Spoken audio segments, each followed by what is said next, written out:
kita semua termasuk hambanya yang taat, yang berhak mendapatkan syafaatnya di hari akhir kelak. Amin ya rabbal alamin. Jamaah Masjid Al-Furqan rahimakumullah, pada kesempatan yang sangat baik ini, marilah kita selalu ingat akan bersyukur. Mungkin tadi pagi kita sudah bangun, mempersiapkan diri untuk mempersiapkan sholat, mungkin di rumah sudah sholat lail, kemudian tahajud yang lain, kemudian bersiap-siap untuk berangkat ke sini, dan syukur alhamdulillah kita bisa berkumpul di masjid ini. Kita sama-sama tadi sudah melaksanakan sholat subuh berjamaah, di mana kita tahu sholat subuh itu merupakan sholat yang terberat bagi orang-orang yang munafik. Ada dua sholat ya, sholat isya sama sholat subuh. Padahal seandainya mereka mengetahui pahala sholat tersebut, tentunya mereka akan mendatanginya walaupun harus merangkak. Banyak sekali fadilah dan manfaat sholat subuh, tapi tidak saya bahas di sini. Tetapi yang saya ingin pentingkan bahwa Bapak dan Ibu semua bisa hadir di masjid ini, saya yakin fondasi utamanya adalah karena iman, karena takwa, dan yang lebih penting lagi karena sehat. Kalau tidak sehat mungkin sulit untuk ke masjid ya. Mungkin saudara-saudara kita yang sekarang dirawat di rumah sakit, sebetulnya mereka ingin ke sini, ingin ke masjid, tapi memang tidak diizinkan karena memang bukan hanya membahayakan dirinya sendiri kalau sakit, tetapi bisa menularkan dan membahayakan dari kita semua. Banyak sekali istilah-istilah kesehatan yang aksioma-aksioma, tagline-tagline yang penting itu, misalnya kesehatan itu merupakan suatu kerajaan yang tersembunyi. Kesehatan adalah mahkota kepala orang-orang yang sehat, yang hanya bisa dilihat oleh orang-orang yang sakit. Dan kesehatan itu adalah harta karun yang tidak bisa terlihat. Kenikmatan hidup paling nikmat di dunia itu adalah nikmat sehat. Kenapa? Apapun yang kita miliki kalau tidak sehat, tidak ada gunanya. Berapa banyak orang yang sakit di rumah sakit membawa uang berkoper-koper mungkin ya, tapi kalau memang sudah dinyatakan terminal state, pada saat masa terminal dan dokter sudah menggelengkan kepala karena semua sistemnya sudah mengalami kegagalan, maka tidak ada manfaatnya. Rasulullah mengajarkan untuk kita selalu bersyukur atas nikmat sehat yang Allah berikan, karena nikmat sehat inilah yang sering kita lupakan. Dan dalam salah satu hadis disebutkan bahwa dua nikmat yang sering manusia lupakan, yaitu nikmat sehat dan waktu luang. Kesehatan memberikan kesempatan bagi kita untuk menjalankan kewajiban agama dengan baik. Hampir semua kegiatan ibadah di dalam agama Islam itu menuntut kita sehat.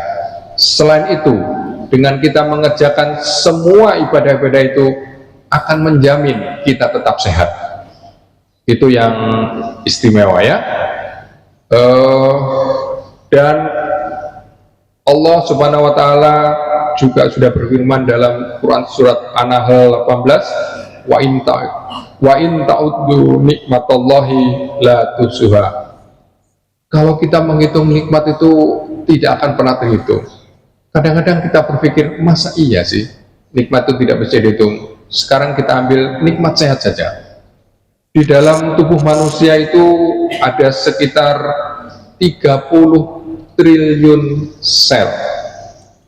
Dan 30 triliun sel itu mungkin kita membayangkan seberapa banyaknya ya sulit. Jadi tubuh kita terdiri dari berbagai macam sel dan jumlahnya kurang lebih 30.000, tergantung usia, tergantung berat badan, tergantung besar badannya. Tetapi 30 triliun itu saling berkoordinasi, saling berkomunikasi, dan mereka melakukan pekerjaannya seiring seirama, selalu kompak. Dan apabila satu sel saja bermasalah, kita akan sakit. Itu baru dari sisi selnya, belum masalah koordinasinya, Belum masalah bagaimana organ-organ itu masing-masing berkomunikasi dengan koordinasi dengan otak. Belum lagi semua panca indera, belum lagi bagaimana badan kita menangkal penyakit, bagaimana badan kita memperbaiki dirinya sendiri, self-limiting disease gitu ya. Maka memang kalau kita pikir-pikir hanya dari nikmat sehat saja sudah tidak bisa terhitung. Sekarang bagaimana sih sebenarnya konsep sehat menurut Islam? Islam adalah agama yang sempurna dan lengkap, mencakup seluruh aspek kehidupan manusia, termasuk dalamnya konsep kesehatan. Mungkin kita sudah sering mendengar sehat-sehat. Apakah sehat itu hanya tidak sakit? Apakah sehat itu kita bisa melakukan pekerjaan? Ternyata tidak. Konsep Islam di dalam sehat adalah tidak hanya terbebas dari penyakit fisik, tetapi juga mencakup kesehatan mental, kesehatan spiritual, dan sosial. Kesehatan dalam Islam adalah keseimbangan antara tubuh, pikiran, hati, dan jiwa. Itulah sebabnya Allah Subhanahu wa Ta'ala mengajarkan agar kita menjaga hati, menjaga pikiran dari segala macam penyakit, antara lain iri, dengki, dan keburukan yang lain. Pada hadis riwayat Bukhari nomor 52 dan Muslim nomor 1599, mungkin sudah sering kita dengar, ingatlah bahwa di dalam jasad itu ada segumpal daging, dan jika ia baik maka baik pula seluruh jasad, dan jika ia rusak, rusak pula seluruh jasad. Ketahuilah bahwa itu adalah hati, kolbu, perasaan. Jadi Rasulullah sudah dalam hadis ini secara implisit menjelaskan apa maksudnya. Kita jangan iri, jangan dengki, karena iri dan dengki itu pasti merusak badan kita. Dan di zaman modern seperti ini, adanya stres, ada tekanan mental, tekanan keuangan, tekanan ekonomi, rata-rata penyakitnya itu sebetulnya lebih dari 50% karena faktor pikiran ini, faktor kolbu ini ya. Banyak cara sebetulnya untuk kita menjadi sehat, mulai dari pola hidup yang baik, makan makanan yang bergizi, pola makan yang teratur, seimbang antara aktivitas bekerja, seimbang kapan kita olahraga, menjaga kebersihan tubuh, menjaga kebersihan lingkungan. Tapi ternyata di balik itu melaksanakan ibadah wajib kepada Allah Subhanahu wa Ta'ala, juga menjaga kesehatan kita agar tetap tambah sehat. Saat kita menunaikan kewajiban agama, sebenarnya kita sudah menjaga kesehatan lahir dan batin. Mulai dari yang sederhana, sebelum kita sholat, berwudu. Kalau kita hanya berbicara berwudu, itu mungkin perlu satu season sendiri menjelaskan bagaimana berwudu itu bisa menjaga kesehatan. Belum lagi gerakan-gerakan di dalam sholat, gerakan-gerakan di dalam kita melakukan ibadah haji bagi yang mampu gitu ya. Bahkan zakat itu juga memerlukan kesehatan jiwa kita, yang disebutkan tadi masalah hati yang baik mengatakan baik. Zakat, infak, sedekah itu kalau orang melakukan itu, yakinlah itu pasti orang yang sehat. Secara medis memang sudah terbukti bahwa seluruh ibadah yang kita kerjakan membuat kita sehat. Rasanya tidak ada satupun ibadah kita yang kalau kita kerjakan kita menjadi lebih sakit. Banyak mungkin umat Islam yang belum menyadari bahwa gerakan sholat yang dilakukan 5 kali sehari minimal sehari semalam itu sangat luar biasa. Mungkin sedikit nanti akan kita bahas gerakan sholat itu, dan dengan sholat itu ada sesuatu yang kadang-kadang kita tidak bisa berpikir bagaimana dengan sholat itu ternyata sebegitu hebat gerakannya. Mungkin sepintas akan kita bahas selain apa itu agama, kesehatan dari agama Islam, masalah gerakan sholat. Saya akan membahas dari sisi ilmu saya, dari sisi ilmu ortopedi. Mulai dari berdiri. Jadi berdiri yang bagus menurut kesehatan, menurut ilmu ortopedi, menurut ilmu lokomotorius, muskuloskeletal, itu kalau kita sholat berdirilah dengan baik. Maksudnya itu jangan membungkuk, jangan membungkuk. Kalau kita mau menghadap seorang pembesar, pejabat, pasti kita tegak. Jadi berdirilah dengan tegak dan menopanglah pada kedua kaki kanan dan kiri sama. Kemudian setelah kita berdiri apa? Takbiratul ihram.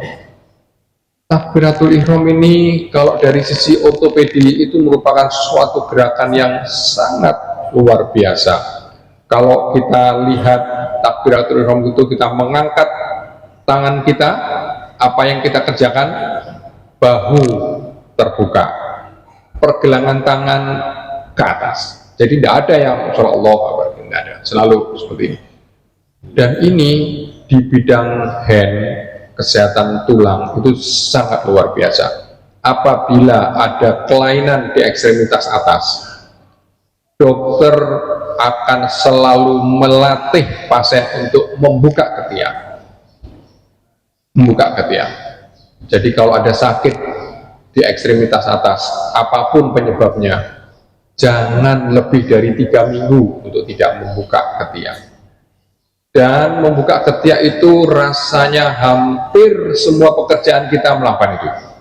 Contoh, membuka pintu, pasti kita buka. Nyetir sepeda motor, pasti buka. Hampir semuanya. Kemudian yang kedua, pergelangan tangan. Pergelangan tangan ini kelihatannya sederhana, kita angkat pergelangan tangan ini dan hampir semua gerakan, mungkin tidak hampir, semua gerakan untuk kita memegang benda harus selalu angkat. Misalnya benda gelas ini, kita untuk bekerja mengangkat, pasti kita angkat dulu, baru kita. Jadi kalau seperti ini pasti tidak bisa. Dan itu semuanya dilatih dalam gerakan sholat. Sadar atau tidak sadar, dengan hanya takbiratul ihram itu 80% aktivitas ekstremitas atas kita akan menjadi sehat dari ekstremitas. Kemudian dengan kita takbiratul ihram, rongga paru akan sangat terbuka. Jadi usahakan memang takbiratul ihram itu sampai ada tarikan interkostal, sampai ada tarikan dada gitu ya. Jadi jangan mepet, jangan. Jadi memang itulah yang dianjurkan, dan ternyata dengan rongga dada yang berkembang, otot-otot bahu menjadi berkontraksi, akibatnya aliran darah menjadi lebih lancar. Kemudian setelah takbiratul ihram, maka tangan kita dalam posisi di bawah dada, kita bersedekap. Kelihatannya sederhana, tapi itu di bidang ortopedi sangat luar biasa. Kenapa? Karena pada waktu posisi kita bersedekap seperti ini, itu adalah posisi yang paling rileks, adalah sesuatu yang paling fisiologis. Sehingga pesannya apa? Apabila ada cedera di lengan, di tangan, jangan diikat dalam keadaan lurus. Apapun usahakan dalam keadaan melipat seperti kita sholat. Misalnya pakai apa? Gendongan, mitela, gitu. Kalau mau diberi beban, boleh beban, tapi dalam keadaan seperti ini. Itu kesan pertama. Kalau lurus pasti jelek. Nanti kenapa jelek? Mudah-mudahan waktunya cukup akan kita bahas ya. Kemudian yang berikutnya adalah gerakan ruku. Gerakan ruku ini sebetulnya dari bidang ortopedi adalah gerakan yang paling berbahaya.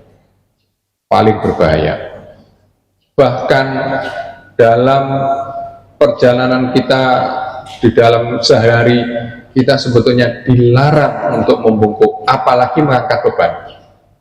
Begitu kita rukuk mengangkat beban, mungkin sebulan tidak apa-apa, 3 bulan apa, setahun pasti nyeri pinggang. Gitu ya. Kenapa? Karena pada saat itu kita tahu kalau kita membungkuk itu tulang belakang kita yang terdiri dari ruas-ruas tulang itu dalam posisi yang tidak sebenarnya. Kalau kita berdiri, dia seperti ini ya. Begitu dia melipat membungkuk, maka akan lurus, dan itu sangat berbahaya. Kenapa? Karena bantalan-bantalan antara sendi itu dalam keadaan tertekan secara maksimal. Kemudian otot-otot menjadi teregak. Sekarang bagaimana rukuk pada waktu sholat?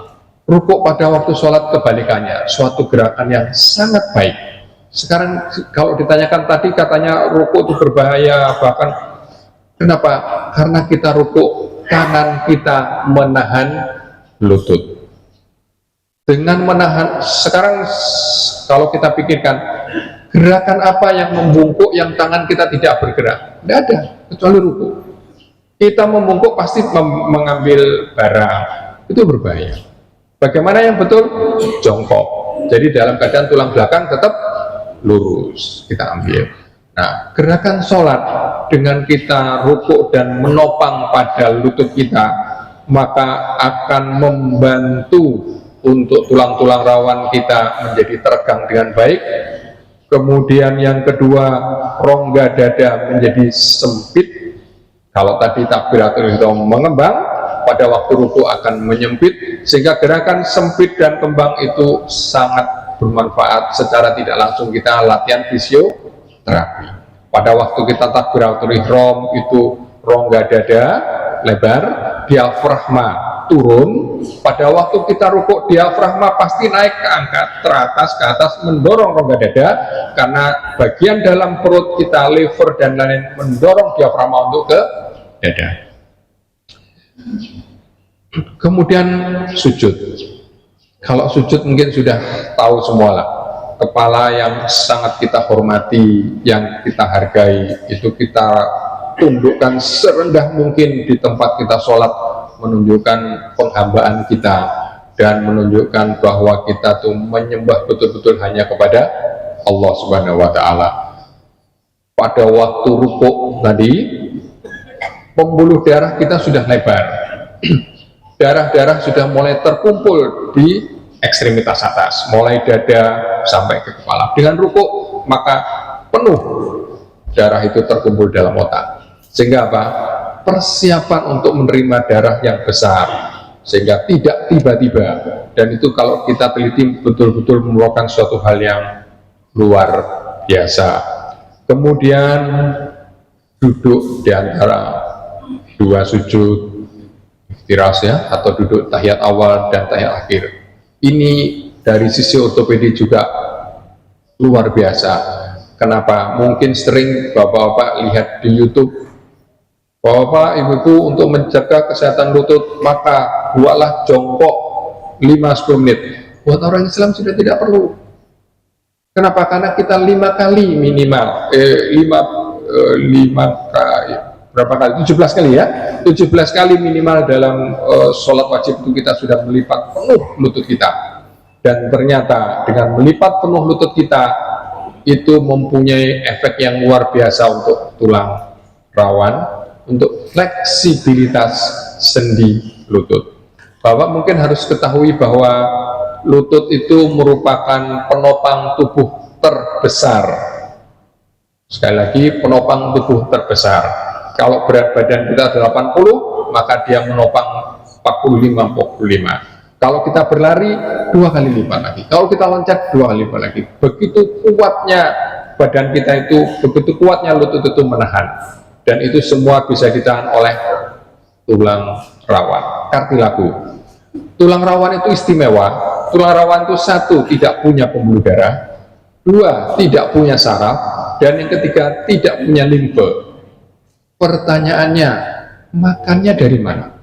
Seluruh organ tubuh kita makan melalui sel atau pembuluh darah, semuanya, kecuali rambut, kuku, dan tulang rawan. Kalau rambut, kuku tidak ada beban, mungkin tidak masalah. Tulang rawan itu yang menjadi bantalan, menjadi beban. Bayangkan kalau di situ ada saraf, maka kita akan selalu nyeri. Itu. Tulang rawan itu makan apabila ada gerakan, maka akan makan. dapat makan. Dan tulang rawan itu tidak mampu berpuasa lebih dari 8 jam sebetulnya ya, tidak mampu, sehingga kalau ada lepas sendi, dislokasi, itu merupakan emergensi, harus segera dikembalikan sendinya kurang dari 8 jam.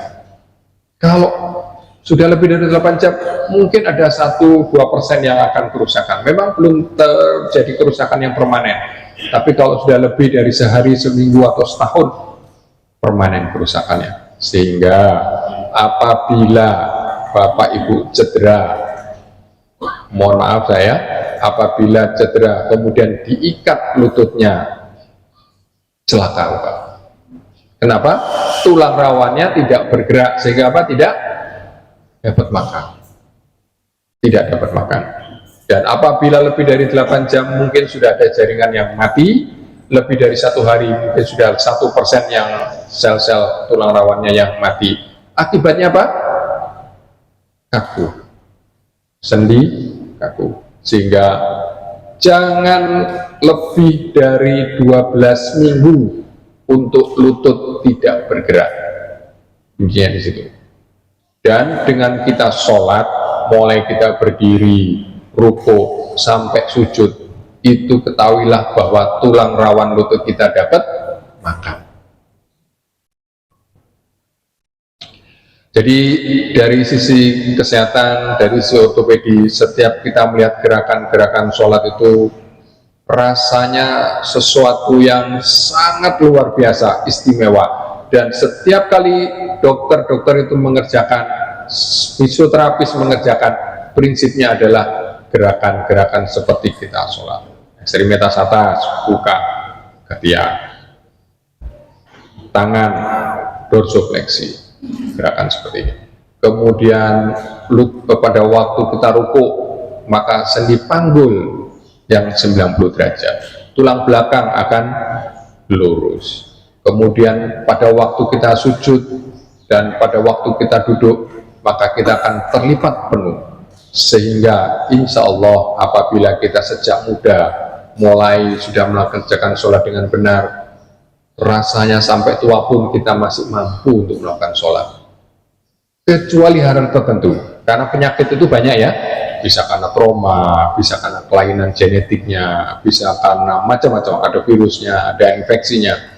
Tetapi dalam keadaan normal, dengan kita melakukan sholat itu, maka kita lihat di masjid-masjid yang sholat biasanya orang yang tua-tua.